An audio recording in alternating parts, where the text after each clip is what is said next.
రామకృష్ణంరాజుపై custodial torture కేసులో ఇవాల్టి నుంచి నిందితుడు తులసిబాబును పోలీసులు కస్టడీలోకి తీసుకోనున్నారు.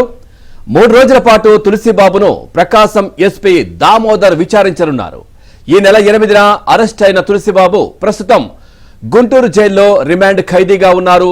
3 రోజుల పోలీస్ కస్టడీకి Guntur court అనుమతిచ్చింది.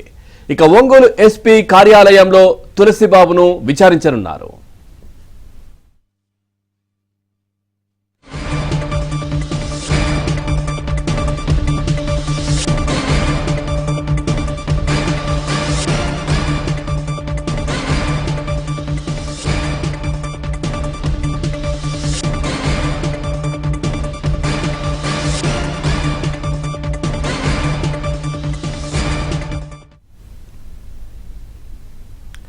Right, breaking news చూస్తున్నాం. రఘురామకృష్ణంరాజుపై కస్టోడియల్ టార్చర్ కేసులో ఇవాల్టి నుంచి నిందితుడు తులసిబాబును పోలీసులు కస్టడీలోకి తీసుకోబోతున్నారు.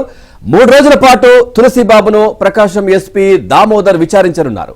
ఈ నెల 8న అరెస్ట్ అయిన తులసిబాబు ప్రస్తుతం గుంటూరు జైల్లో రిమాండ్ ఖైదీగా ఉన్నారు. 3 రోజుల పోలీస్ కస్టడీకి గుంటూరు కోర్టు అనుమతిచ్చింది. ఇక ఒంగోలు ఎస్పీ కార్యాలయంలో తులసిబాబును విచారించనున్నారు. ఓవరాల్ గా ఈ అంశానికి సంబంధించి మరింత సమాచారాన్ని మా కరెస్పాండెంట్ వెంకట్రావు అందిస్తారు. వెంకట్రావు, పూర్తి డీటెయిల్స్ ఏంటి దీనికి సంబంధించి? డిప్యూటీ స్పీకర్ రఘురామకృష్ణంరాజుపై కస్టోడియల్ టార్చర్ కేసులో 6వ నిందితుడిగా ఉన్న కామేపల్లి తులసిబాబుని ఈ రోజు నుంచి 3 రోజుల పాటు ప్రకాశం జిల్లా ఎస్పీ దామోదర్ విచారించనున్నారు.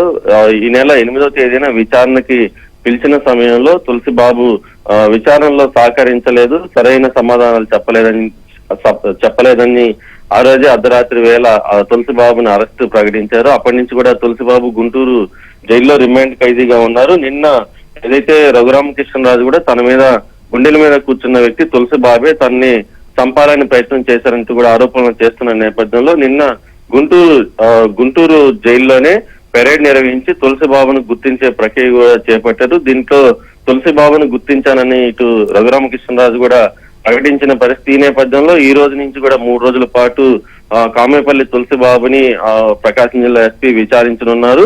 ఏదైతే 2021 మే 14న ఏదైతే రఘురామకృష్ణరాజు మీద చేసిన కస్టోడియల్ టార్చర్ కేసులో వెనక ఎవరున్నారన్న కోణంలోనే విచారణ కొనసాగబోతుంది. Pavan, right, thank you Venkatrao, thanks for the updates.